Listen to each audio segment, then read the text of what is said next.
बिस्मिल्लाहिर्रहमानिर्रहीम, अस्सलाम वालेकुम। आज हम इंग्लिश ग्रामर में एक बहुत ही इम्पोर्टेंट टॉपिक लेकर आपके सामने आए हैं और वो है हमारा डायरेक्ट इनडायरेक्ट नरेशन। डायरेक्ट और इनडायरेक्ट नरेशन जो है इसको आमतौर पर इंग्लिश ग्रामर का एक टिपिकल सब्जेक्ट समझा जाता है या टिपिकल पार्ट समझा जाता है कि इसको समझने में बहुत ज़्यादा मुश्किल पेश आती है।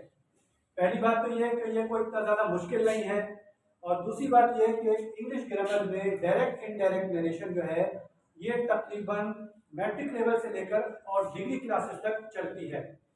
अब ये नरेशन होती क्या है, सबसे पहले हमें ये देखना होगा कि ये डायरेक्ट और इनडायरेक्ट नरेशन होती क्या है। नरेशन हमारे पास नाउन है, ये निकला है वर्ब से और वर्ब है हमारे पास narrate, NARRATE।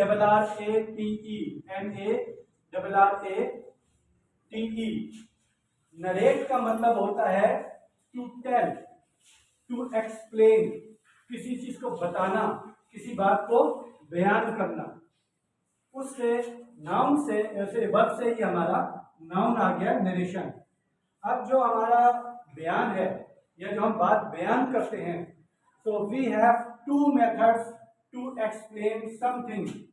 One is the direct narration and second is the indirect narration. एक वो तरीका होता है जिसमें हम आपसे डायरेक्ट बात करते हैं, अपना मैसेज आपको कन्वे करते हैं, और एक वो तरीका होता है कि हम किसी और के जरिए, एक थर्ड पर्सन के जरिए अपनी बात को आप तक पहुंचाते हैं। वो हमारी इनडायरेक्ट नरेशन हो जाती है। यानी जो मैं आपसे बात कर रहा हूँ ये डायरेक्ट स्पीच है, और अगर मैं किसी और के जरिए से आप तक अपना मैसेज पहुंचाऊं या कन्वे करूं तो ये हमारी इनडायरेक्ट नरेशन हो जाती है। मिसाल के तौर पर इसको अगर हम इस तरह से करें कि आप यहाँ ये मेरे पास सामने कॉन्फिडेंस के साथ बात किया करें। मैं आपसे कहता हूं कि आई एम टीचिंग, ये मैं डायरेक्ट आपसे बात करूं, आई एम टीचिंग, मैं पढ़ा रहा हूं। आपने अपने क्लासमेट्स को मेरी बात को इनडायरेक्ट वे में कैसे कहेंगे, उर्दू में ही बता दीजिए। सर ने मुझे कहा कि वो पढ़ा रहे हैं। सर ने मुझे कहा कि वो पढ़ा रहे हैं। ये जब इनके जरिए से मैसेज किया तो क्या गया, सर ने मुझे कहा कि वो पढ़ा रहे हैं, मैंने इनको क्या कहा, मैं पढ़ा रहा हूं। ये डायरेक्ट स्पीच थी। इनका जो मैसेज आप तक पहुंचा वो इनडायरेक्ट वे में गया। Thank you. अब इस बात को आगे चलाएंगे मजीद। अब ये देखिए, हमें फर्क महसूस करना है कि डायरेक्ट और इनडायरेक्ट नरेशन में बेसिक फर्क क्या होता है। याद रखिए, डायरेक्ट की सबसे बड़ी पहचान ये होती है कि उसमें कॉमास भी होते हैं, उसमें इन्वर्टेड कॉमास भी होते हैं। जो आपकी डायरेक्ट नरेशन है उसमें कॉमा भी होगा, उसमें इन्वर्टेड कॉमा भी होगा।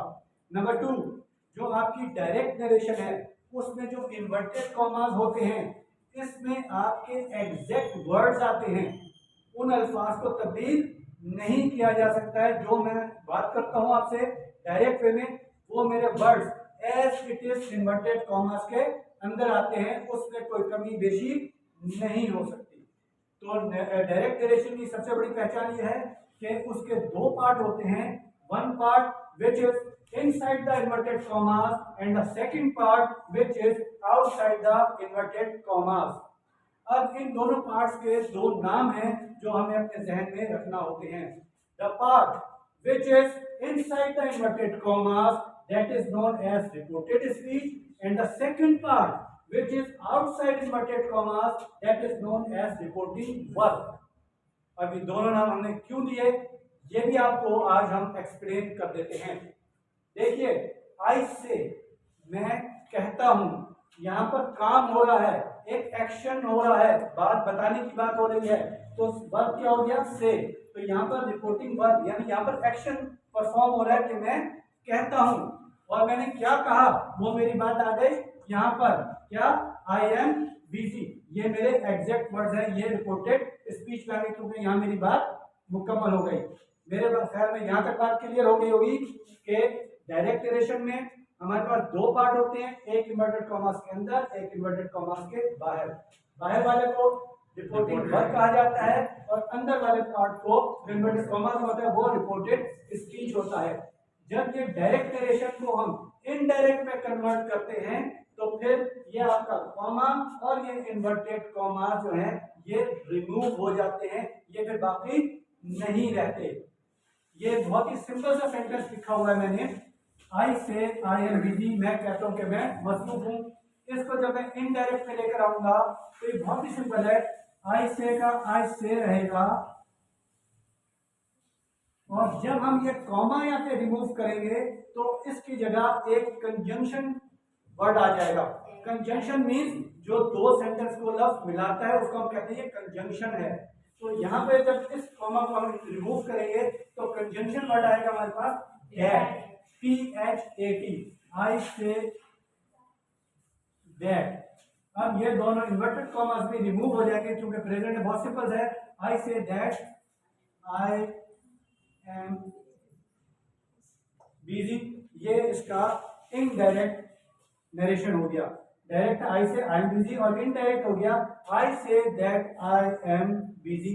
तो ये डायरेक्ट से इनडायरेक्ट में, ये बहुत ही सिंपल सेंटेंस है, इसमें बहुत सारे टेंसेस आएंगे अभी जो आगे कॉम्प्लिकेशन पैदा करेंगे आपके लिए। मेरे ख्याल में यहाँ तक बात आपकी समझ में आ गई है कि डायरेक्ट और इनडायरेक्ट का फर्क क्या होता है। अब हम इसी क्लास में जो चेंजेस आती हैं उन चेंजेस को थोड़ा सा डिस्क्राइब करेंगे। उन चेंजेस के बगैर डायरेक्ट से इनडायरेक्ट नरेशन नहीं हो सकती। ये 7 चेंजेस है जिसको आपने अपने पास नोट डाउन करना है ताकि आपको याद रहे। उसको जब आप बार बार पढ़ेंगे तो ये चेंजेस आपके जहन में आ जाएगी और इन चेंजेस को फिर आपने इस्तेमाल करना होगा अगली उसमें अब जो हमारी वीडियो क्लास आएगी। यहाँ तक कि आज हमारी क्लास थी। नेक्स्ट क्लास में हम जो चेंजेस है उसको डिस्क्राइब करेंगे। Thank you.